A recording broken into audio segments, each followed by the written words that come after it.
Hello everyone, कैसे हैं आप सब। आई होप आप सभी अच्छे होंगे। तो आज की इस वीडियो में हम फंक्शनल एनालिसिस का लेक्चर नंबर 19 करेंगे, जिसमें हम दो इम्पॉर्टेंट डेफिनेशंस करने वाले हैं और उन डेफिनेशन के बेस पर हमारे पास नेक्स्ट मोस्ट इंपॉर्टेंट थ्योरम बनेगी, that is uniform boundedness theorem. ठीक है, लेकिन वो थ्योरम करने के लिए वो मोस्ट इंपॉर्टेंट थ्योरम है और वो थ्योरम करने से पहले आपको ये दोनों जो डेफिनेशंस है इनके बारे में डिटेल में पता होना चाहिए। ठीक है, तो हम सबसे पहले डेफिनेशंस करते हैं। डेफिनेशन क्या है हमारे पास, point wise boundedness. Point wise boundedness क्या है, a subset M of Bx, y of bounded linear transformation is said to pointwise bounded if for each x belongs to M the set Tx such that T belongs to M is bounded subset of Y where x and y are non-linear spaces।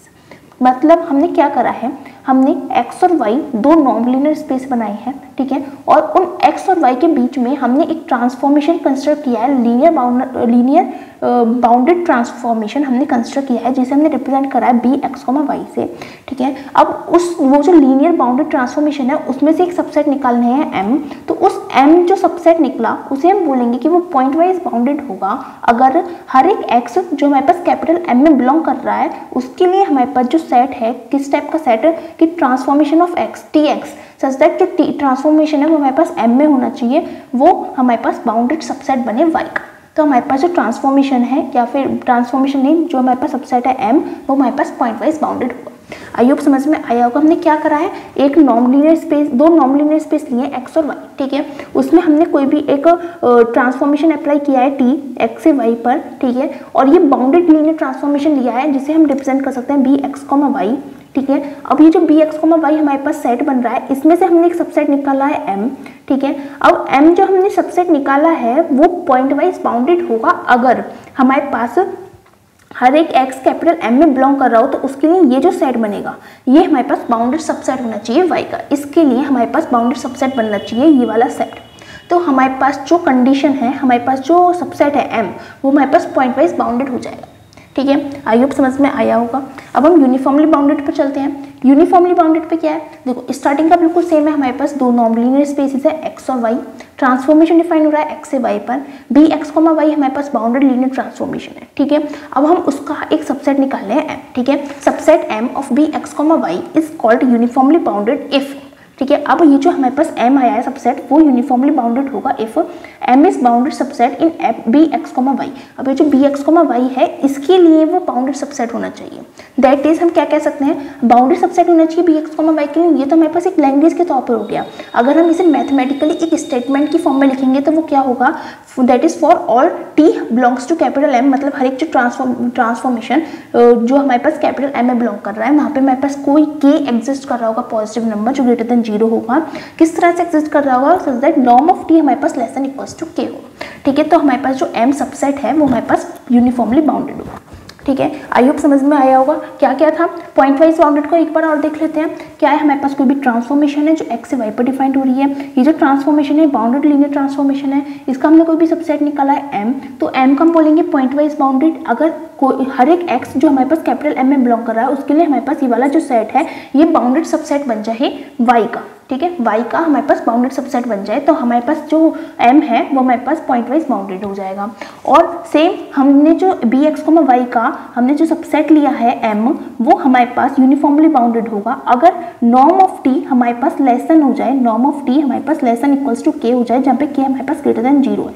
ठीक है, तो हम उसे बोलेंगे uniformly bounded. और language में हम क्या बोलेंगे कि m बाउंडेड सबसेट होना चाहिए bx, y का। ठीक है, ये हमारे पास दो डेफिनेशन है, पॉइंट वाइज बाउंडेडनेस की और यूनिफॉर्मली बाउंडेडनेस की। अब इन दोनों डेफिनेशन का यूज करते हुए हमारे पास एक रिजल्ट आता है जिसे मैंने नोट के फॉर्म में यहाँ पर लिखा हुआ है। क्या है हमारे पास, if m is uniformly bounded in bx, y। m कोई भी हमारे पास सबसेट है bx, y का जो यूनिफॉर्मली बाउंडेड है bx, y में। मतलब हमारे पास जो m है वो यूनिफॉर्मली बाउंडेड है bx, y में, then it is also pointwise bounded. मतलब यूनिफॉर्मली बाउंडेड है तो वो पॉइंट वाइज बाउंडेड होगा ही होगा। ठीक है, यूनिफॉर्मली बाउंडेड है अगर वो सेट सबसेट m, तो वो पॉइंट वाइज बाउंडेड होना ही है। ठीक है, that is uniformly boundedness implies point wise boundedness. अगर कोई भी सबसेट m है वो यूनिफॉर्म बाउंडेड है तो वो पॉइंट वाइज बाउंडेड होगा। लेकिन इसका कन्वर्स ट्रू हो भी सकता है और नहीं भी, किसी केस में वो होगा, किसी केस में नहीं होगा। ठीक है, अब देखो यूनिफॉर्मली बाउंडेड है तो वो पॉइंट वाइज बाउंडेड होगा, ये अपने आप में एक थ्योरम भी बन जाती है। तो उसका एक छोटा सा प्रूफ है, वो भी देख लेते हैं, कभी एग्जाम में आ जाए। ठीक है। तो हम कंसिडर कर लेते हैं एम हमारे पास कोई भी सबसेट है बी एक्स कोमा वाई का जो यूनिफॉर्मली बाउंडेड है, ठीक है। अब यूनिफॉर्मली बाउंडेड है, इसका मतलब क्या है, यूनिफॉर्मली बाउंडेड के लिए हमारे पास कंडीशन क्या थी कि हर एक टी जो एम में बिलोंग कर रहा है वहाँ पे के ग्रेटर देन 0 एग्जिस्ट कर रहा होगा। किस तरह से कि नॉर्म ऑफ टी हमारे पास less than equals to K है। तो जब एम यूनिफॉर्मली बाउंडेड है इसका मतलब norm of T is less than equals to के होगा, ठीक है, for all T belongs to M और के इज ग्रेटर देन 0, ठीक है। के हमारे पास ग्रेटर देन 0 होना चाहिए और टी हमारे पास एम में बिलोंग करना चाहिए, तो हमारे पास norm of T less than equals to के होगा, ठीक है। तो अब हम यहाँ पे क्या लिख सकते हैं, नॉर्म ऑफ टी एक्स हमारे पास क्या आ जाएगा, ये हमारे पास एक डेफिनेशन थी, हम नॉर्म ऑफ टी एक्स लेकर चल रहे हैं। Norm of T into norm of X हमारे पास ये आ जाएगा, ठीक है। Norm of T less than equals to K है, तो ये हमारे पास लेस देन इक्वल्स टू आ जाएगा के नॉर्म ऑफ एक्स के, ठीक है, चाहे एक्स जहाँ पे हमारे पास कैपिटल एक्स में बिलोंग कर रहा है। इससे हमारे पास क्या आ गया कि नॉर्म ऑफ टी एक्स हम लेके चले थे वो लेस देन इक्वल्स टू आ गया के डैश को हमने इसके इक्वल मान लिया है, ठीक है। के इंटू नॉर्म ऑफ एक्स के इक्वल हमने मान लिया के डैश को, तो नॉर्म ऑफ टी एक्स हमारे पास लेस देन इक्वल्स टू के डैश आ गया है। इसका मतलब के डैश देखो, के डैश हमने ले लिया है, के हमारे पास कोई भी पॉजिटिव नंबर है, बाउंडेड है, ठीक है। ये नॉर्म ऑफ एक्स मतलब हमारे पास कोई भी लेंथ आने वाली है, कोई भी एक्स जो हमारे पास बाउंडेड लीनियर ट्रांसफॉर्मेशन का कोई भी एलिमेंट हमने निकाला है उसका कोई भी वेक्टर है उसकी लेंथ निकालेंगे हम नॉर्म से, ठीक है। मतलब ये भी हमारे पास बाउंडेड होगी, ये दोनों बाउंडेड है, इन दोनों का प्रोडक्ट भी हमारे पास बाउंडेड होगा, तो के डैश हमारे पास बाउंडेड होगा। इसका मतलब जो नॉर्म ऑफ टी एक्स है वो हमारे पास लेस देन इक्वल्स टू के डैश आ गया और के डैश हमारे पास बाउंडेड है। इसका मतलब कि जो हमारे पास सेट बनेगा टी एक्स जहाँ पे टी कैपिटल एम को बिलोंग कर रहा होगा वो बाउंडेड होगा, और बाउंडेड किस में होगा, टी एक्स मतलब ट्रांसफॉर्मेशन ऑफ एक्स आ रहा है। ट्रांसफॉर्मेशन ऑफ एक्स क्या होगा, ट्रांसफॉर्मेशन ऑफ एक्स निकालेंगे तो एक्स पे जब ट्रांसफॉर्मेशन लगाएंगे तो वाई में जाएगा, तो हमारे पास जो ट्रांसफॉर्मेशन होगा T X T belongs to M, ये जो सेट बनेगा वो बाउंडेड होगा वाई में, क्योंकि ये वाई में जा रहा है, ठीक है। और यही हमारे पास डेफिनेशन थी पॉइंट वाइज बाउंडेड की, तो ये इससे हमने क्या इंप्लाई कर दिया, this implies M is pointwise bounded, ठीक है। एम हमारे पास पॉइंट वाइज बाउंडेड हो चुका है। अब जो हमें प्रूव करना था वो तो हमारे पास प्रूव हो गया कि uniform boundedness implies point wise boundedness, जो हमने देख लिया यूनिफॉर्मली बाउंडेड हम लेके चले थे और एम पॉइंट वाइज बाउंडेड हो चुका है। अब converse may not be true, इसका जो कन्वर्स है वो मे नॉट बी ट्रू, हो भी सकता है कभी ट्रू और हो सकता है कभी ना भी हो।